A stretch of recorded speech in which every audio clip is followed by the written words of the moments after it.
Welcome to 2 Hours No Traffic with your hosts, Ben Harris and Philly Brandon, a New York, Philadelphia sports podcast. Switched up the intro a little bit there, Brandon. Brought to you by Sideline Sports.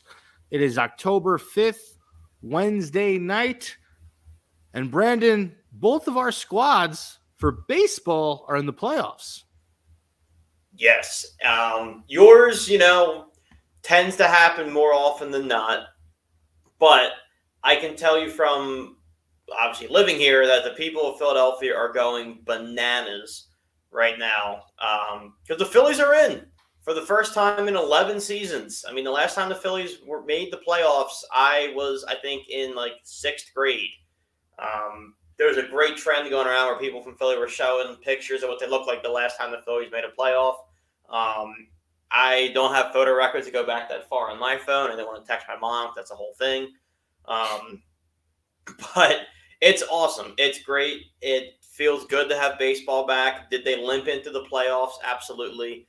But I'm not mad about it anymore. It's a 3-game series with the Cards. I like the matchup. We get to see Wheeler, Nola.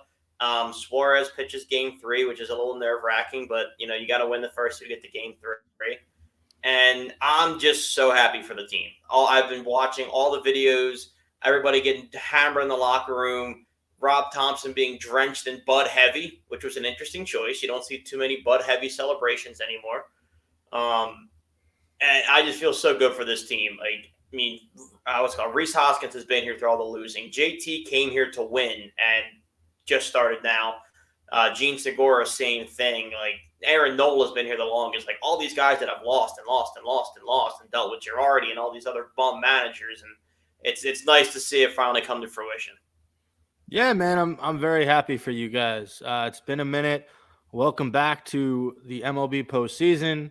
Out of the 4 wild card teams in the NL, right? We got Phillies, Cardinals, like you mentioned. We'll get to Padres, Mets in a second. Rank the 4 wild card teams 1 to 4. The team's playing in the wild card round, right? Yeah, sorry, just in the National League. Okay. Yeah. I think the Mets are the most dangerous. Obviously, being one of the hottest teams in baseball for most of the season until letting the Braves catch up to them at the end. So I'd say the Mets are probably the most dangerous. Cardinals being the most consistent. They're always here. They have a lot of veteran presence. I like the Phillies at 3 over San Diego.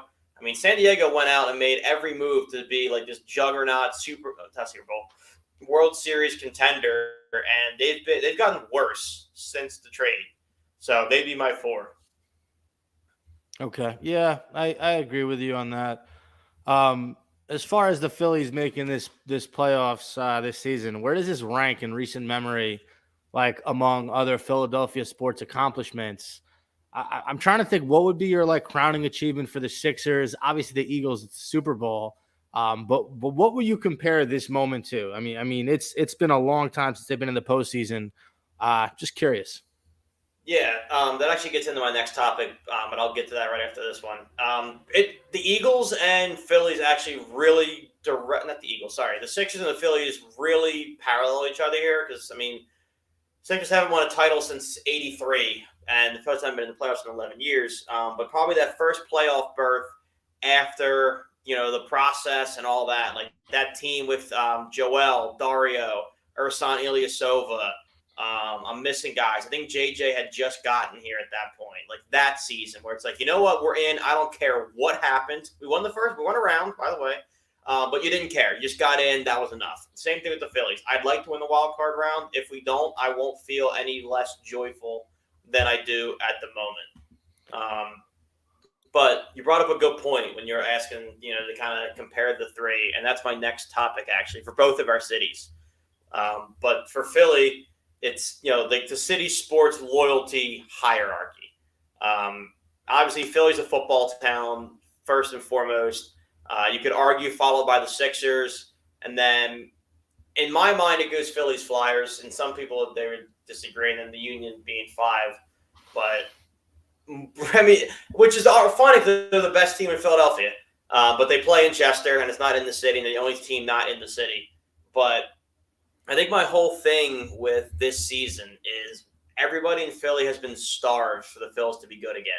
And, everyone tweets about it, everyone's following everything. And then you go to a game, and there's about 40 people there. Obviously, I'm exaggerating. I just think Philadelphia does a bad job at being a baseball town.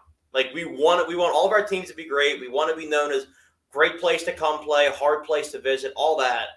And it is true for the Sixers and Eagles and the Flyers when they're good. The Phillies, we're in the playoffs, and there's no one going. I think your reputation kind of drops off a bit around baseball. But what's the equivalent for you in New York, where it's like, the teams where after this line, no one cares? Nobody really cares about the Devils other than a few people from New Jersey. They're a very forgotten team. They're not New York, but I could say, they're about 10 minutes away from New York via, train. Obviously, people are crazy about both football teams. People are crazy about both baseball teams. Unfortunately, and this is not me pooping on the Nets fan base, the Brooklyn Nets just haven't been there long enough to have the same diehard culture that Knicks fans, that Jets fans, that Giants fans, Yankees, Mets have. Rangers, throw them in there. Even the Islanders have pretty loyal fans who've stuck with them throughout the 17 Try to different go to a places Long they've been Island to. bar on Islanders game night. They're there. It's all they have, but they're there. Yeah, you're absolutely right. So the two teams I would compare to the Phillies, like I'd probably compare the Brooklyn Nets to the Philadelphia Phillies. That's probably the closest one because they're successful. They're a big name franchise. They just don't get the rabid fan appeal that the other teams in their cities get.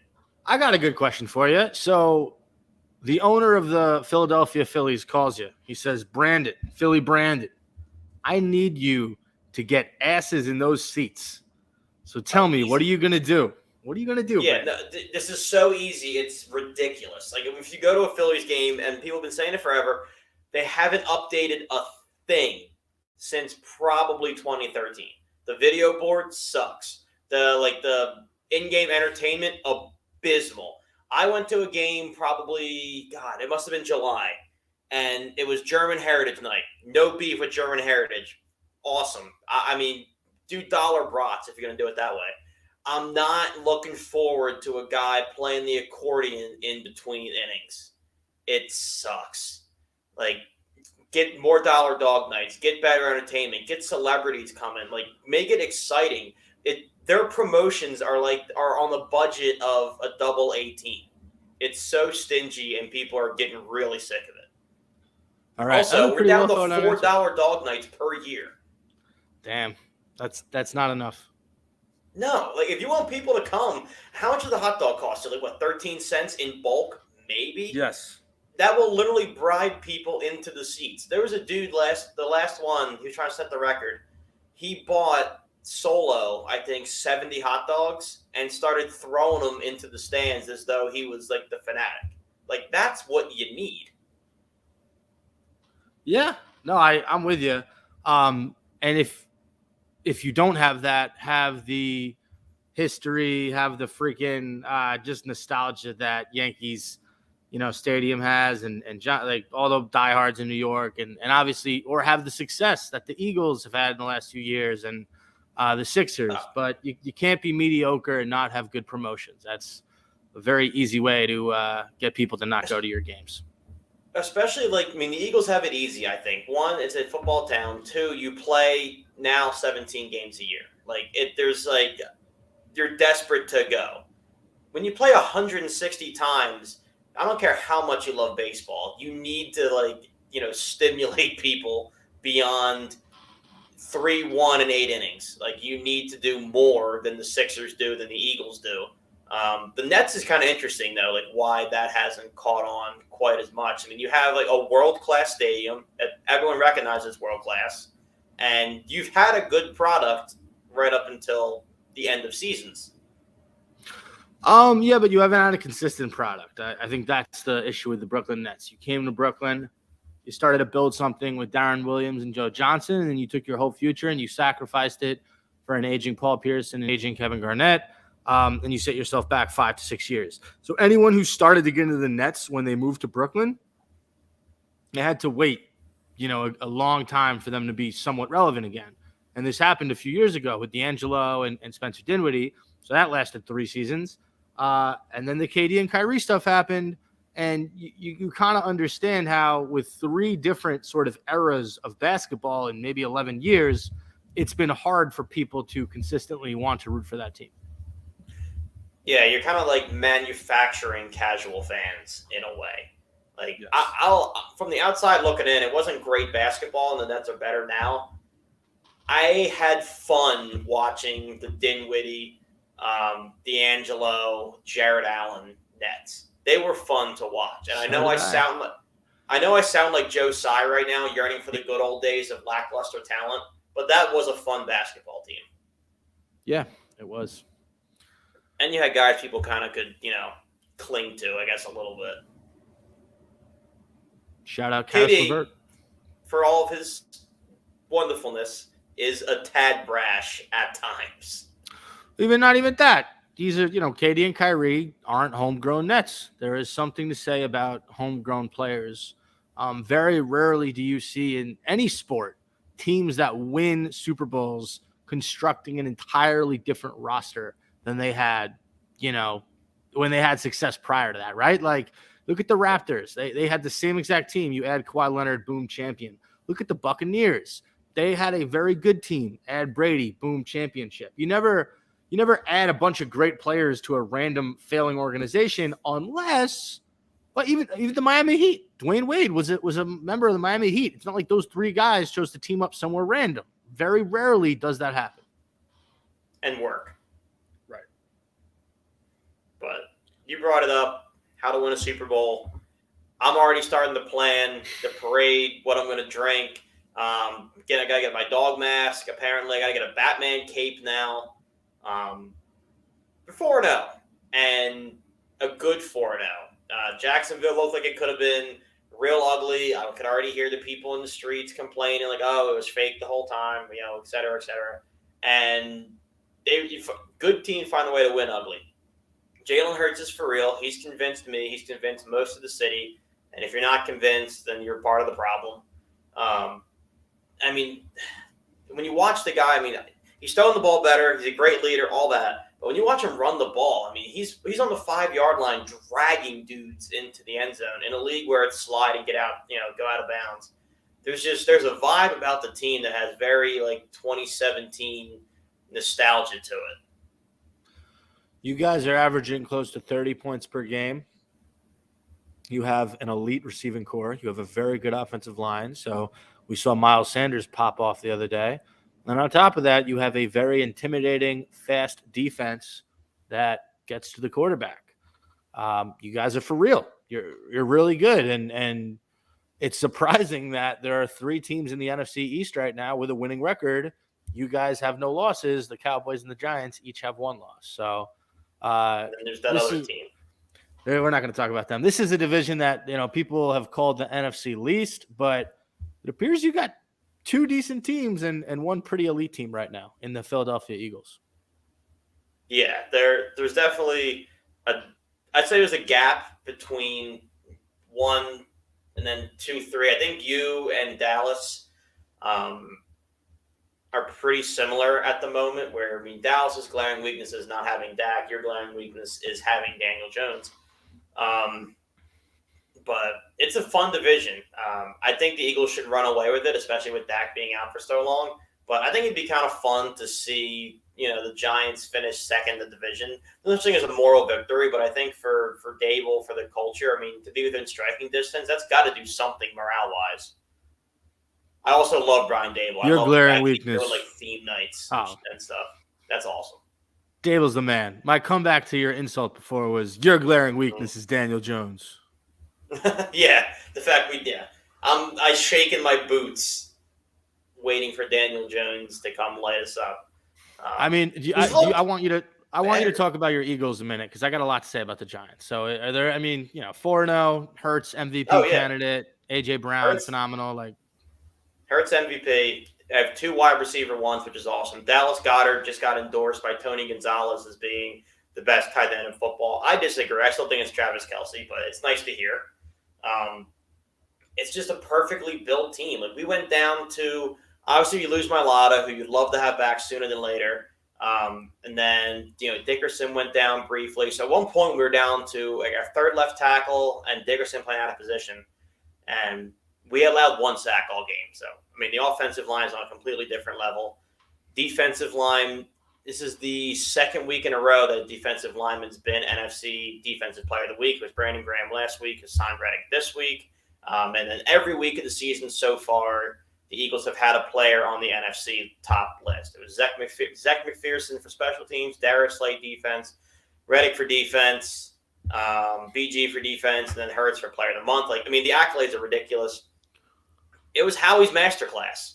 It was everything all the pain he caused me for the last 3 seasons. We're square. We're good. He's more than made up for it. And I think this is a 13-win team at this point. Yeah, we talked about your schedule last week. I don't think you guys have a ton of tough games. Packers, Cardinals isn't going to be easy. They're coming off a few wins, but you play teams like the Colts, the Texans, the Steelers. Those are 3 of your non-conference games. And later in the year, you play the Bears and the Saints. So you guys have a legitimate shot. There's a trap game. You lose to probably one bad team in the season. Arizona's a good team. Green Bay could be a good team. They're looking at getting Odell. I was listening to the Pat McAfee show today with Aaron Rodgers. And who's looking? Oh, really? Yeah, Aaron Rodgers and OBJ apparently are tight. Did you see the whole OBJ to New York thing? I heard he was in New York to visit Sterling Shepard about his injury, but did not take a visit with the Giants. Correct. Yeah, Josina Anderson tried to troll everybody, and Ralph Vacciano was like, not so fast, Josina. Yeah. He was just dropping it. Sorry, you were saying Rodgers and Beckham are boys. Can you finish that? Yeah. So on the Pat McAfee show, which the second best sports podcast there is, he was saying that they've been friends for a while and they've kind of talked quietly about, hey, what if we teamed up? Like, oh, that'd be cool one day down the road. But for a while there, like OBJ was a top flight receiver and Rodgers already had one and cap space and whatever. And he said this is a kind of unique time where we need a number one, and he's looking for an opportunity. Like he's like, I never thought OBJ was going to need an opportunity. So the Packers can offer him what they can afford, and they can play together. I don't know what that looks like, but it makes Green Bay a little bit scarier. Yeah, look, he's got to be better than Randall Cobb, right? Randall Cobb's like 100, and he's in the slot for Green Bay. I want to shout out to Aaron Rodgers in Green Bay for barely beating the Patriots in overtime. I am in a survivor pool, and they were my survivor pick, and that was a very, very, very intense, end of fourth quarter into overtime. Man. Yeah, so I think this week we're going with probably Tampa Bay over Atlanta is my thought process, but we'll see. If you have any suggestions throughout the show, Brandon, please let me know. I think the pool started with less about Atlanta. The pool started with 240 people. Yeah, Mariota stinks. He's awful. There's 31 people left in the pool out of 240. What's the pot? $6K. So it's like $25 a head. Holy moly. Okay. We gotta wait. But so after here's the thing, I have to split it with somebody. You're already down that many people? Yeah, I have to split it with somebody because me and my buddy go in together. You guys split a $25 buy-in? No. We do two money up, Spence. We do 2 buy-ins. Okay, that's a little bit better. Yeah. Anyway, shout out to the Packers. Shout out to Aaron Rodgers. I know you guys got the Cardinals this week. I have a trade in fantasy football that I just recently made. I'm going to give you the trade. You tell me who won. Okay. It was Kyler Murray for Clyde Edwards-Helaire, Michael Thomas, Matthew Stafford. This isn't like a dynasty salary, anything like that, right? It's just one season only. Yes. And you gave up. I want you to tell me who you think. I want you to tell me who you think won the trade first. I think the one who gave up Kyler to get 3 picks in return probably won the trade. Stafford's a pretty strong quarterback option. Edwards-Helaire, I think he peaked already, But I mean, I don't hate the riding the hot hand mentality. And anytime you get a 3-for-1 and 2 of them are starters, I always take the 2 starters over the 1. Yep, I traded away Kyler. I got those 3 Yeah. guys. So kudos to me. Kyler hasn't been sensational this season either. He hasn't. He's been very up and down. Let's get to my New York Football Giants. They're playing in London this weekend against the Green Bay Packers. They are 3-1. They did win last week against the Bears in like the most uneventful offensive game in the world. Daniel Jones had like 2 wide open rushing touchdowns. Look, Giants are finding ways to win. They're scrappy. They're gritty. They're playing with a sense of pride that I haven't seen in New York in a long time. But they don't really have any quarterbacks. Daniel Jones is hurt. He's limited in practice. Tyrod Taylor got a chance to play against the Bears on Sunday. And in his 3rd snap, he decided to launch his body in midair. He absolutely got smacked. It was like a scene from a movie. He immediately got a concussion and he was out. Not the smartest thing to do when, you just got in. It's your 3rd snap. I understand what you're trying to do, but it was like when Dennis Quaid. You ever see the movie Any Given Sunday? I don't think so. Oh, classic football movie. Dennis Quaid is like a veteran quarterback, basically, and Jamie Foxx is like this young, up-and-coming guy who basically takes his job. Think of Dennis Quaid like Brett Favre late in his career, and Quaid just like throws his body into defenders, and they just destroy him. And that's kind of what it looked like with Tyrod Taylor. So having said all this, who's your 3rd string? Davis Webb. Okay. There are worse 3rd stringers. Yeah. I always say there's no such thing as a bad 3rd string quarterback. I'm like a 6 out of 10 on the Giants. I'm pumped they're winning. I understand they have a lot of deficiencies. I like the way they're playing winning football right now. They're not losing games. They're winning them. But do I think they're going to get smacked around at 9:30 a.m. EST in London against the Packers? I do. Yeah. I think that's a tough one. You guys are going to beat the bad teams this year, though, and that's the first step to creating like a winning culture is beat the teams you're supposed to beat. You're not beating the Packers yet. I don't even know necessarily with Daniel Jones if that's a win. I don't think Green Bay is as scary as they've ever been either, though. But, geez, so what's the timeline on them? Like, how long is everybody out? Well, Shepard's out the year. I think Jones is going to play. I think Jones is going to try to play on Sunday, and I haven't heard anything about Ty God. Okay, so but Jones isn't long term because then you have to go out and get somebody. Yeah, their receiving core, which I thought before the season started, they had a ton of weapons. Turns out they got nobody. They're waiting on Wan'Dale Robinson, the rookie, to come back. David Sills, that experiment has been a nightmare. He has been awful. Kenny Galladay apparently can't really play receiver in the NFL anymore. A lot of people are thinking he should go back to Los Angeles. Well, not back to Los Angeles, but back to playing with Matt Stafford because Stafford made that dude a Pro Bowler. Yeah, he didn't record a catch last week, right? If I'm not mistaken. Yeah, man. And anytime he gets a target, he ends up like dropping the ball or doing nothing with it. So he's been a disappointment. Richie James, who Tony barely played. I think he's played 1 out of 3 games. Well, 1 out of 4 games, I think. Yeah, he's played two out of 4 games, but both games he barely saw snaps. He seemed like a pretty exciting weapon last year. He had that twitchy kind of slot speed. I'm waiting to play him in fantasy because I have him in fantasy. He got 2.3 fantasy points the first week, 1 point the second week, 0 points the last 2 weeks. So he's been pretty disappointing. He hasn't played the last 2 weeks. He's out or this Richie James guy you're big on? That's who everyone thought the Giants were going to throw to before the season started. Richie James. No, it's nice to be 3-1. I'll say that. We can talk about something else for Saquon's back. Saquon's back. It's good.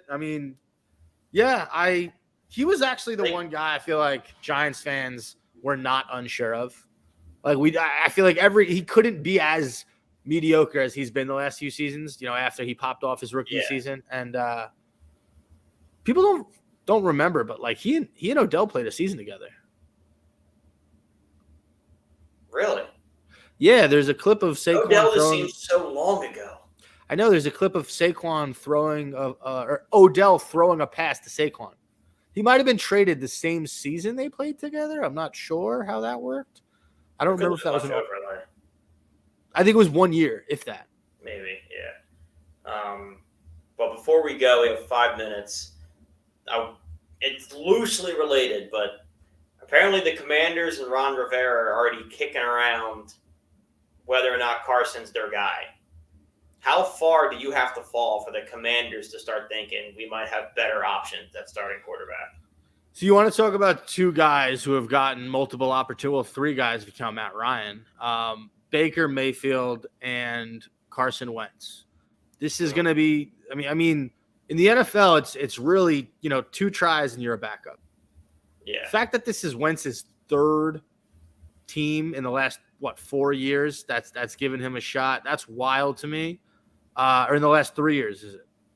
So, his last year with us, you could argue, was like, okay, let's see if you still have it. And then Indy, and then here.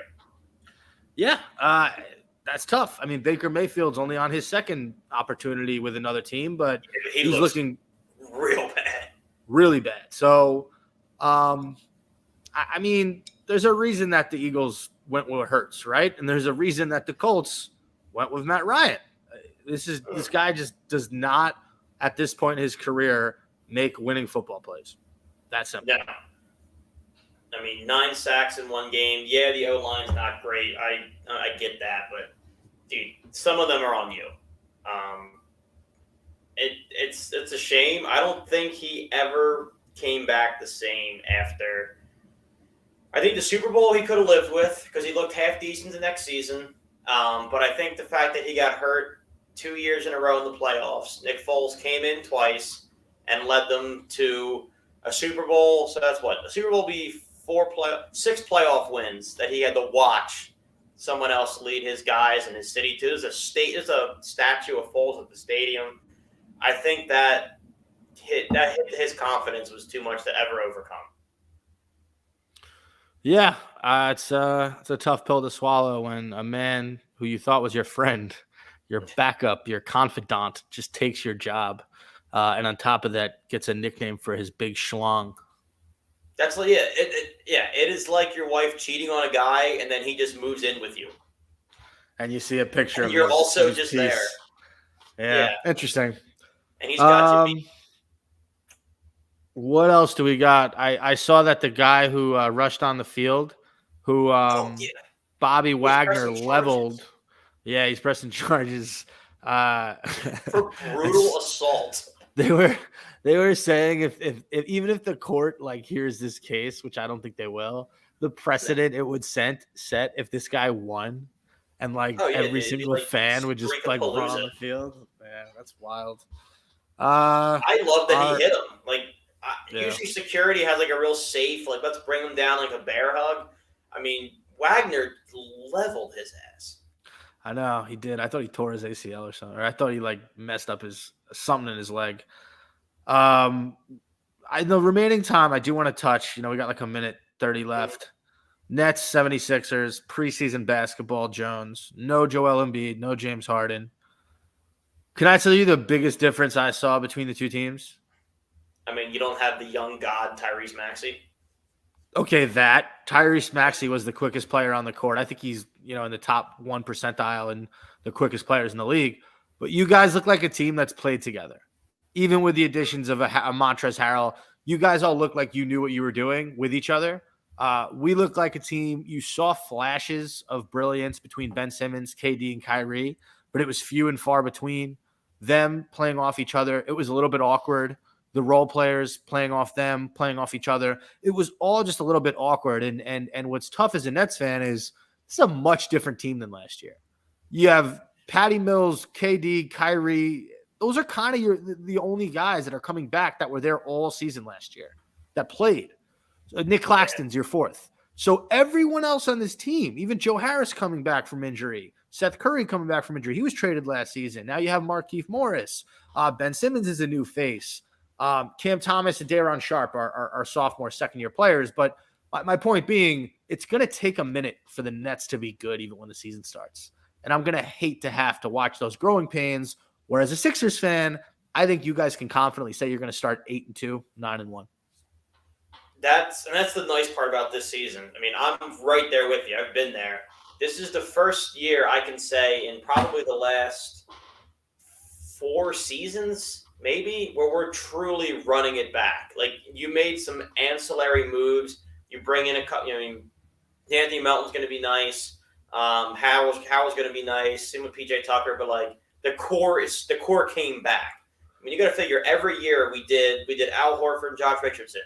We did JJ Redick. We did. We brought James Harden in midway through the season last year. Tobias Harris midway through the season 2 seasons ago. Jimmy Butler came here for a cup of coffee. Like, this is our first time having that too. So, I mean, it's nice to be on that side of it, but I've been right where you're at, where you know it's going to get better, but it's not going to get better until almost the All-Star break. Yep, pretty much. All right, man. That was a good podcast. I think we covered basically every single – we didn't talk about the Mets. They're a bunch of choke artists. Okay. There's an awesome meme I got to send you. There's they were doing a stadium. There was like a run around the stadium, and this one guy started showboating around right field, and this dude wearing a Frozone costume just starts cooking, probably 40 yards deep, and someone put the Atlanta Braves logo on the Mets, and watched them laugh. But it was really fun. Makes sense. And then we didn't talk about the Jets. That Zach Wilson is once again becoming a legend, both on the field and off the field. Not gonna get into anything else. If he goes after Giselle, then I mean, MVP on the spot.